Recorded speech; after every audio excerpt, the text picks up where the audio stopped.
Hello, guys, and welcome to my presentation about IR security and search engines. My name is Daniel Dorville, and this is my presentation. So first things first, we have to go over the definition and purpose of search engines. A quick definition of search engines is that search engines are software designed to help users find information on the World Wide Web. It operates by indexing billions of web pages and then processing user queries and producing a ranked list of relevant results. The purpose of these search engines would be information retrieval, knowledge access, and web navigation. But a little bit deeper is that search engines make the vast, unstructured nature of the web usable by providing tools to refine searches, including they also go deeper and provide relevance by ranking pages based on factors like authority and user history. Now, besides that, to go over how search engines work, you gotta really go over these four basic things: really crawling, index, ranking, and result presentation. Crawling is when search engine bots systematically explore the web, follow links from one page to another. Indexing is information gathered during crawling and it's processed and stored in an index, which is a massive database of keywords and their associated web pages. As for ranking, that's when a user enters a query. The search engine's algorithm analyzes the index to determine the most relevant pages based on factors like keyword relevance, page authority, and user behavior. And then result presentation is when the ranked results are displayed to the user in a list, often with snippets of relevant text from each page, like a natural Google search. Yeah, the websites, and then you got the small text under to let you know what exactly is going on and what you're picking up. Okay, and now a little bit more in general. Search engines are critical for business, educational research, and content discovery, providing pathways to targeted and diverse resources. So, some types of search engines would be the general, the enterprise, site, and application.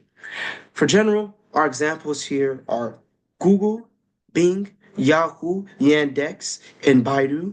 For enterprise search, we have Go Search and Glean. For site searches, examples, we have Algolia and SwiftType.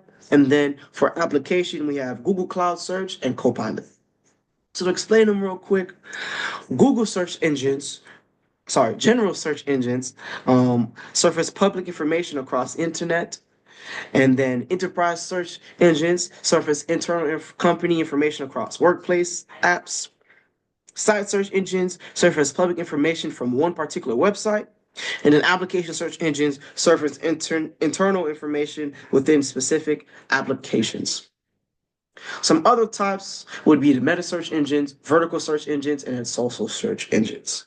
Meta search are search engines that aggregate results from multiple search engines to provide a comprehensive list of results.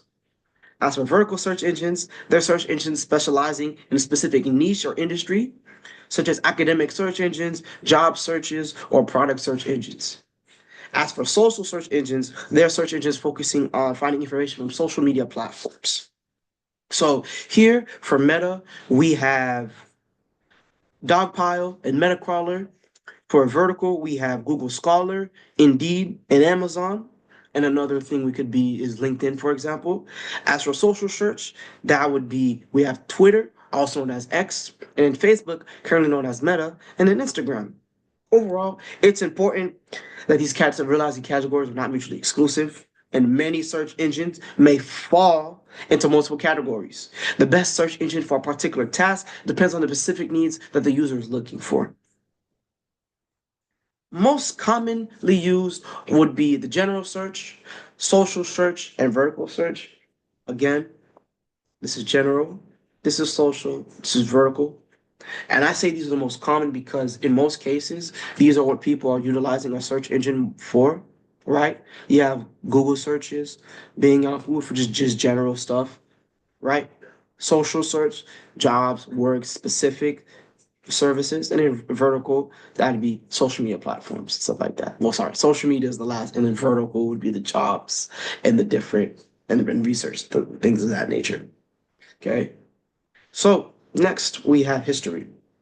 So the history of search engines go back all the way to the 90s. So back in 1990, here we have in the top left, Archie was the first search engine, and it was created to index FTP files and make them searchable, though it lacked modern web page indexing. In 1991, we have here on our top right, we have the Gopher Veronica Jughead, and they're expanding indexing to text-based directories on the internet.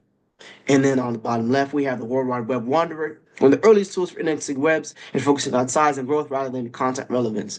As for the Yahoo directory, they offer a manually curated directory of websites focusing on categorization over algorithmic searches. And then we progress to the algorithmic innovations in the mid-90s. We have WebCrawler here on our top left, and they were in 94, and they introduced full text web searches, indexing the content of entire web pages instead of only the titles of URLs. And then Alta Vista in 95, they revolutionized search with advanced features like natural language queries and unlimited bandwidth for web crawling. And then Excite and Lycos they emerged with ranking algorithms based on keywords and page relevance. And now, for 98 into the modern day era, we have the head honcho, the big deal, the final boss himself, Google. In 1998, Google launched introducing PageRank algorithm, which used backlinks to determine a page importance and relevance and fundamentally changing search engine technology. This is their beta version, and this is the modernized Google, right? Whew. And now for evolution and AI. So a lot of expansion and things happened over the years back in the 2000s. For example, Google introduced features like AdWords in 2000, Universal Search in 2007, and algorithmic updates such as PETA in 2011 and Penguin in 2012. To combat low-quality content, mobile optimization became a focus with updates like Mobilegeddon in 2015, reflecting the rise of smartphone usage. And then we have the AI and natural language processing in the 2010s and 2020s. The introduction of machine learning models like BigRank in 2015 and BERT in 2019 enhanced Google's ability to understand user intent and deliver nuanced results. And then voice search and image-based search and mobile-first indexing signified a shift towards convenience and accessibility, showcasing the ability and capabilities AIs have to revolutionize how search traditionally was through only text or copy and paste, and now through words and visuals, giving more quality and more access to how we can search and revolutionize today. Modern trends.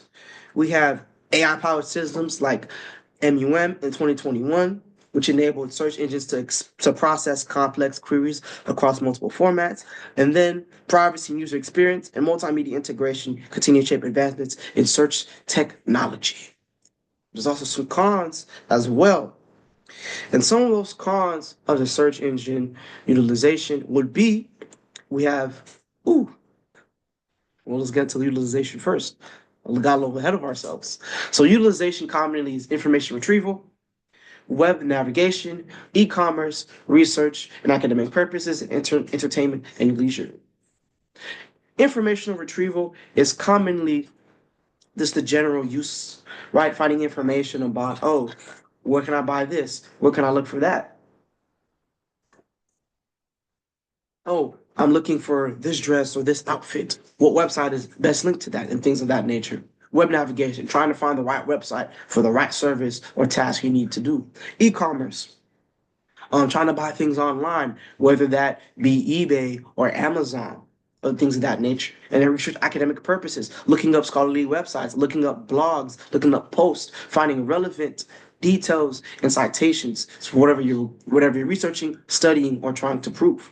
And entertainment and leisure, trying to find sports online or watching highlights or trying to watch a movie or a show. And now into the issues. So there would be information overload, bias and filtering, privacy concerns, misinformation and disinformation, paid placement and advertising, privacy concerns, misinformation, monopolization, and zero-click searches. To go over them, information overload.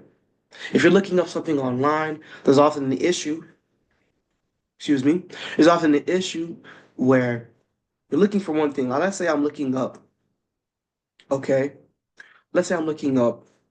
a try to do research, right? And I look up a topic, right? And now I have 500 pages, 50,000 websites, and I'm like, whoa, that's a lot of places to look for, a lot of places to look into. I'm confused. What's going on? What do I look at? Right? That would be an issue. Bias and filtering. Sometimes websites are very biased. Search engines are biased to what websites they link at the top. Are they sponsored? Are they advertisers? Are they a Google family website or things like that? And then filtering. Right. Sometimes the filtering is not beneficial to you. You have to dig deeper and dig deeper just to get to it. And it's not what you need, right? Besides that, privacy concerns, right?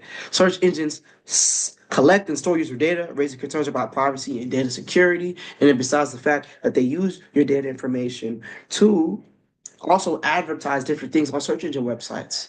Imagine looking at things on Google and like my interests and hobbies are being plastered of ads on the sites. And I'm like, oh, so you're taking my user input in my searches and trying to connect me with people who want to sell products to me that I may not be interested in. And also, there's a private information that I don't want you to have access to.